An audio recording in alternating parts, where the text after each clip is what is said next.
This show is brought to you by a man so successful, he got a podcast. This is Jeremy McComb, his podcast thing. Oh, Christ. This is going to be terrible. Well, happy Tuesday, and welcome back to the 2Dumb2Quit podcast. It's your old pal, Jeremy. It's a crazy world. Last week was a crazy week. Crazy week for me, too. Enjoyed... Had a couple of friends down in town. Had Dan Important from the band Sack of Lions, my buddy Jordan from Minnesota down. We shot the video for my new single, which is coming out February 5th. It's called Withdrawals. Super excited about it. And having some more shows pour in. 2021 maybe coming back a little bit, so each of us can go out and live our lives a little. Watched the UFC 257 pay-per-view with Conor McGregor and Dustin Poirier. If you didn't see it, man, they had, if you enjoy watching MMA, there's some unbelievable fights in there. And, of course, the main event, Conor McGregor. Conor is a polarizing figure in and out of the UFC octagon cage, to say the least. He went in for the second fight between him and Poirier. And, honestly, great fight. First round, McGregor seemed to be taking control, and in round two, Dustin Poirier's leg kicks just paid dividends, and he kicked McGregor's leg so many times he couldn't lift it up, ended up KOing, knocking out McGregor in the second round. And it kind of brought me to the topic of the podcast today, because instantly, and I saw it a little bit too on Sunday with football, obviously with Tom Brady and the Buccaneers beating the Packers and the Chiefs beating the Bills. I did see some hilarious, I don't know if you're into the Bills Mafia videos or if you see them on Barstool Sports, but I saw some big misses from Bills Mafia fans trying to jump their drunk asses on tables, which were pretty funny. But instantly, I wanted to speak specifically for the fight, because instantly after the fight, I see online just people. I mean, McGregor hadn't even gotten off of the mat yet from getting knocked out, and people were already talking shit. Memes were flying around the internet, and it's just something that you see all the time now. It's it's the norm now. It's instant online. And it happens all the time. And I just look at it, it's like hype and backlash. We love to build people up. We love to build it up. If you've watched the Tiger Woods documentary, they talk about his ascent, and everybody loved to follow the winner. And then the same people also love to jump on him, to break him down when shit hits the fan, when they fail, when they lose, when they come up short, when they have a personal, fucking meltdown. And it just got me to thinking, instead of people appreciating the sacrifice that both of these fighters made to make that walk down to a cage, to get into a locked cage and throw down and fight, fist fight. These fucking people talk shit. Most of these shit talkers are trolls, who are people who have never done anything that requires that amount of sacrifice and courage. People that have never taken a step out of line in their life to be vulnerable, throwing it all out there to either succeed or fail on such a level that if you fail, people are going to make memes about you. It blows my mind. The same people who cannot handle the pressure of their boss telling them that they fucked up, they didn't do something right, they're going to go tear somebody down, who risked everything. The last how many weeks of training camp, maybe 16 weeks or 12 weeks in there fighting every day to go in and put it all on the line. And, we all do it. Well, serves them right. You hear that. But if it were you, or if it were your spouse, or if it were your friend, and people were talking that kind of shit, I'm guessing each of us would be saying something to the effect of, these assholes have no idea what this person's been through, what they've had to sacrifice to show up out there, just to have people shitting on them for coming up short, or for losing, or for failing at the goal. And we're all guilty of finding some sort of redemption for ourselves in someone else failing. rival sports teams. I did it this weekend. Not totally, but I'm watching the game. My team got put out by the Ravens. I wanted the Ravens to get beat. The Packers beat the shit out of us when I was in a Packer bar up in Wisconsin. And so I was kind of pulling for the Bucks, even though I love all my friends in Wisconsin. And I just wanted to see a good game, which it was. But we're all guilty of finding a little bit of redemption in someone else failing. Rival sports teams, like I said, maybe someone in your personal life who treats you like shit.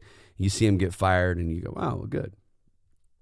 But if you can look around the lens or the filter that we all seem to use, these Snapchat filters or these fucking Instagram filters have seemed to become real life where we see the world through this and, well, they had it coming to them. And, we use these filters to see people as assholes or dipshits or D-bags or whatever it may be.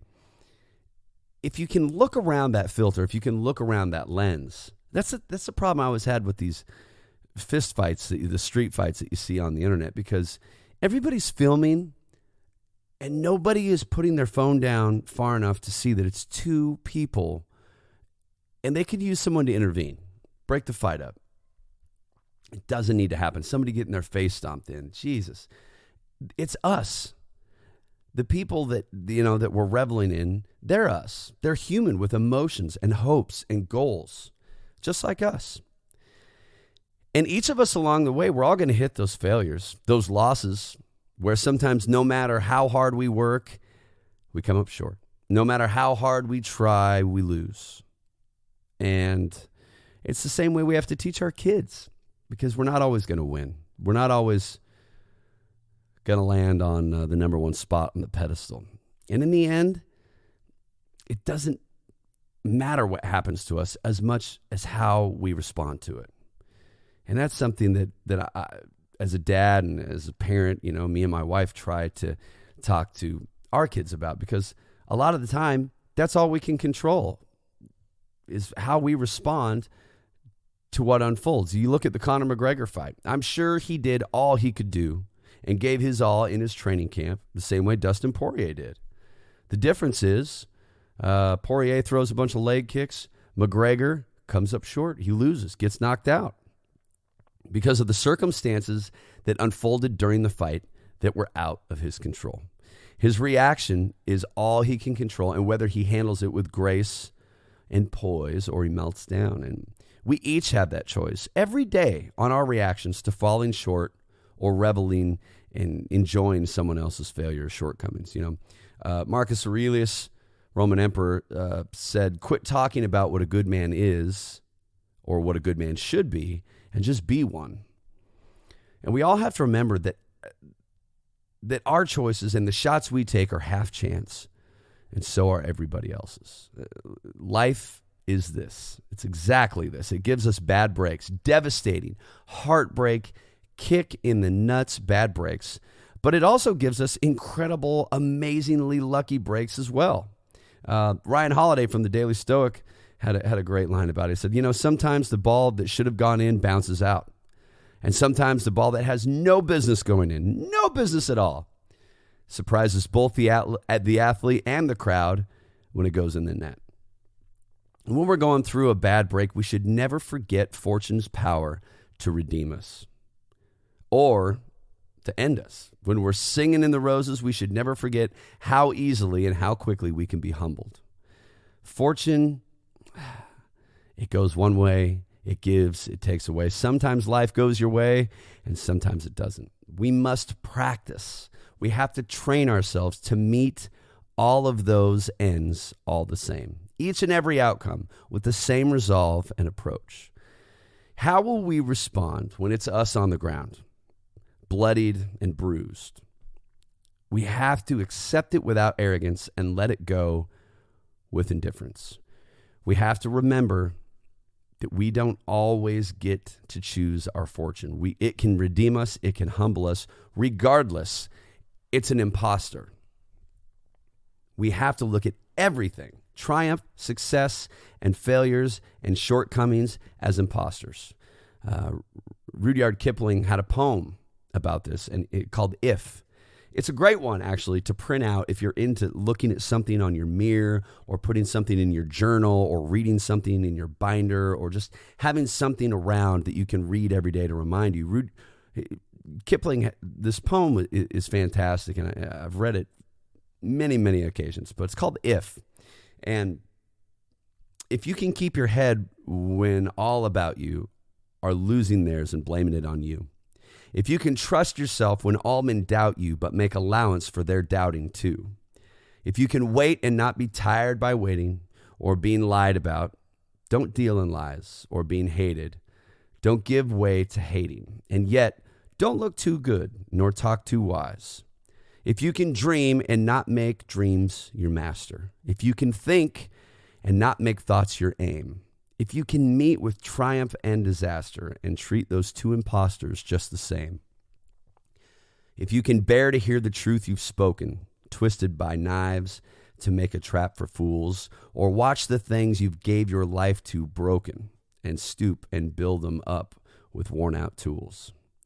If you can make one heap of all your winnings and risk it on one turn of pitch and toss and lose and start again at your beginnings, and never breathe a word about your loss. If you can force your heart and nerve and sinew to serve your turn long after they're gone, and so hold on when there is nothing in you except the will which says to them, hold on. If you can talk with crowds and keep your virtue, and walk with kings, nor lose the common touch. If neither foes nor loving friends can hurt you. If all men count with you, but none too much. If you can fill the unforgiving minute with 60 seconds worth of distance run. Yours is the earth and everything that's in it. And which is more, you'll be a man, my son. One of my favorites. And this is just a way of saying it's not what we are, but who we are, our character. We know ourselves. And if we can greet anything and everything that life throws at you with this in mind, if you can be brave and calm and collected and disciplined no matter what happens, this is true freedom. We have to practice it. We have to read about it, study it, surround yourself. We have to study ourselves. We have to stay a student of ourselves, of nature and life, and even more so our shortcomings to be better than we were yesterday. And don't forget to remind ourselves of the humanity in others who do wrong, who fall short. The guy who made you miss the green light, the lady going too slow in the fast lane, the man at the bank or the store or the airport taking too long, the guy or lady who accidentally pulls out in front of you. None of us are innocent of mistakes. We've all done it.